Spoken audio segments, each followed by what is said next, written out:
de que candidato está mais próximo? O votómetro Presidenciais do Observador dá uma ajuda a perceber. Basta responder a 15 perguntas e, se quiser, afinar as respostas. E o votómetro revela de que candidato está mais próximo e mais distante. O votómetro Presidenciais está disponível em observador.pt e tem o apoio da Toyota.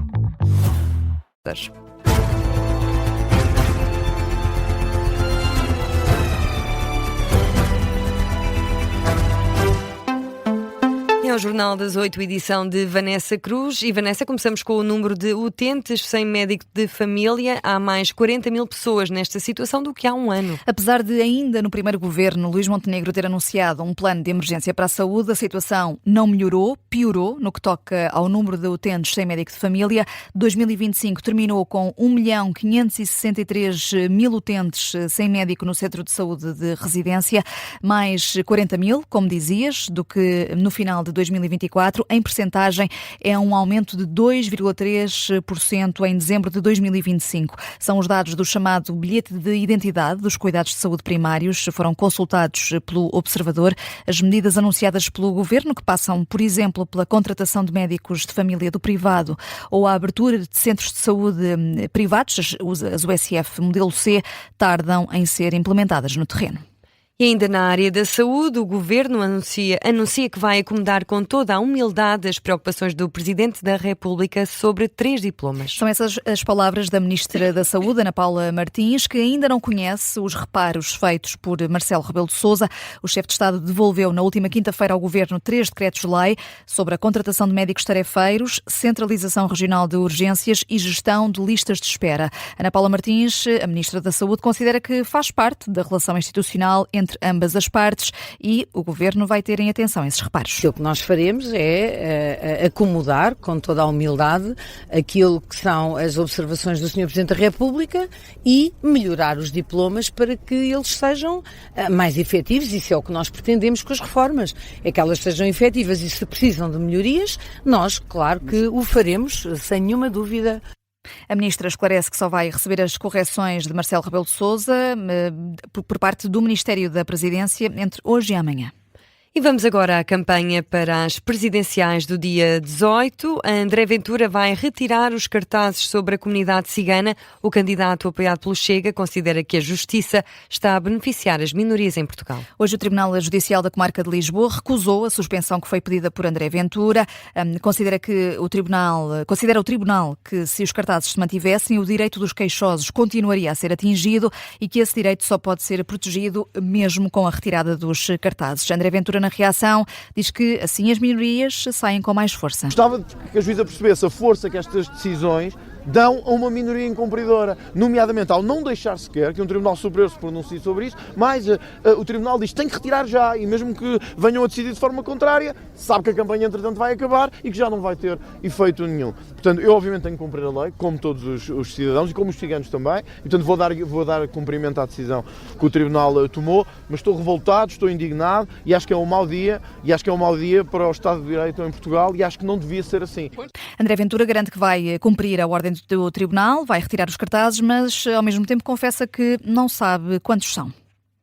A campanha de Gouveia Melo anda por Viseu. Junto à estátua de Sá Carneiro, o Almirante atirou a um dos adversários, Coutinho Figueiredo, para dizer que ninguém consegue apropriar-se do legado do antigo primeiro-ministro social-democrata. No final de uma roada em Viseu, Gouveia Melo parou junto à estátua de homenagem do antigo primeiro-ministro social-democrata, vê em Sá Carneiro um grande político defensor do Estado Social e depois de Coutinho Figueiredo ter dito que a candidatura apoiada pela Iniciativa Liberal é a que tem o espírito reformista do antigo primeiro-ministro do PSD, o Almirante responde assim. Ninguém se apropria de legado nenhum, sabe, porque isso é impossível.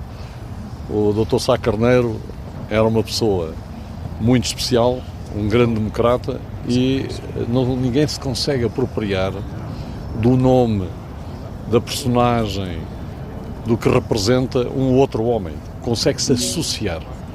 É diferente. Eu associo-me ao que ele representou, mas não me vou apropriar porque isso era demasiado exagerado. Gouveia Melo, no final de uma arruada em Viseu, o Almirante termina este dia de campanha com um encontro com apoiantes em Castro Daire. E a Venezuela continua a marcar a atualidade e já prestou juramento a presidente interina. Delcy Rodrigues, até aqui vice-presidente de Nicolás Maduro. Já Jorge Rodrigues, irmão da própria Delcy Rodrigues, volta a tomar posse como presidente da Assembleia Nacional da Venezuela. E Nicolás Maduro teve hoje a primeira audiência em tribunal nos Estados Unidos e a próxima é só em março. Daqui a mais de 2 meses, Rita, dia 17 de março. A primeira sessão de hoje durou menos de 1 hora. Maduro clamou inocência e à saída disse que é um prisioneiro de guerra. E, entretanto, na reunião do Conselho de Segurança da ONU, os Estados Unidos dizem que não vão recuar na luta contra o narcoterrorismo. Esta reunião foi pedida pela Venezuela, que exige a libertação de Maduro e da mulher. Já o embaixador norte-americano nas Nações Unidas garante que esta não é uma guerra contra a Venezuela. Michael Waltz diz que os Estados Unidos só querem proteger os americanos. Os Estados Unidos não vão recuar nas ações para proteger os americanos da escuridão do narcoterrorismo e procuramos paz, liberdade e justiça para o grande povo da Venezuela. É a posição norte-americana. Já o embaixador da Venezuela, Samuel Moncada, listou todas as leis que foram violadas pelos Estados Unidos e defende que o ataque não aconteceu pelo que a América diz que aconteceu, o pretexto do narcoterrorismo, mas sim por causa dos recursos que a Venezuela tem, leia-se o petróleo, e pela posição geopolítica. E a China, o que diz? Também, com assento no Conselho de Segurança da ONU, Rita, o embaixador Sun Lei acusa os Estados Unidos de violarem o direito internacional e deixa também um aviso. Como membro permanente do Conselho, os Estados Unidos desprezaram as preocupações graves da comunidade internacional, desrespeitando a soberania, segurança e os direitos e interesses legítimos da Venezuela. Violaram os princípios de igualdade soberana, a não interferência nas ações internas e a proibição do uso da força em relações internacionais. É a posição de Pequim. Ouvimos aqui declarações de alguns dos representantes que têm assento no Conselho de Segurança da ONU. E o presidente da Câmara de Lisboa rejeita que a convocação do Conselho de Segurança Municipal seja uma aproximação ao Chega. Essa reunião decorreu esta tarde. No final, em declarações aos jornalistas, Carlos Moedas diz que o Conselho de Segurança faz parte da agenda dele próprio e não de jogos partidários. A preocupação da segurança não tem a ver com partidos políticos. É uma preocupação que devemos ter todos. E eu, e penso que muitos lisboetas me acusariam se eu não tivesse essa preocupação. E, portanto, isto não tem nada a ver com partidos políticos. Há, obviamente, populismos que aproveitam determinados temas. Eu, como Presidente da Câmara, não trabalho na área do populismo, trabalho na realidade. Portanto, não há aqui nenhuma agenda, é a agenda de Carlos Moedas. O Presidente da Câmara de Lisboa deixa um pedido ao Governo. É preciso mais agentes da PSP em Lisboa. Este encontro do Conselho de Segurança Municipal serviu para ouvir precisamente membros da Polícia de Segurança Pública sobre a segurança na cidade. E agora, com 8 minutos para lá das 8 da noite, vamos a outras notícias. A defesa de Hermínio Loureiro admite ilegalidades cometidas pelo antigo autarca de Oliveira de Azeméis, mas diz que não merece ser punido com uma pena privativa da liberdade. O advogado que defende Hermínio Loureiro negou em tribunal que tenha havido uma conduta deliberada de lesão do erário público ou de aproveitamento do cargo.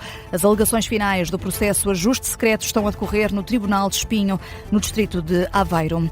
João Melo Franco é o novo líder da CIBS, a empresa que detém o Multibanco e o MBWay, uma notícia avançada pelo ECO, sem presidente executivo em exclusividade desde o final do verão. O novo responsável foi indicado hoje para o cargo. Não há ainda uma formalização pública. João Melo Franco é gestor há 10 anos no Banco CTT, já foi diretor do BES e chegou à administração do novo banco. Voltamos às eleições presidenciais. Estamos em contagem decrescente para o dia 18 de janeiro e há uma série de perguntas com que os eleitores se confrontam. Por exemplo, Rita, como é que podem votar antecipadamente ou o que acontece a seguir à segunda volta? E vamos dar essas respostas, a resposta a essas perguntas no Guia Eleitoral para as Presidenciais que está no site do Observador. É isso mesmo, é um guia com 6 perguntas sobre estas eleições. Já agora deixa-me só dar aqui uma nota. A inscrição para o voto antecipado em mobilidade já abriu ontem e decorre até quinta-feira. E basta ir a votoantecipado.pt ou fazer o pedido via postal. As perguntas e as respostas sobre as eleições de 18 de janeiro estão em destaque no site do Observador. E assim fechamos o Jornal das 8, edição da jornalista Vanessa Cruz. Até já. Até já.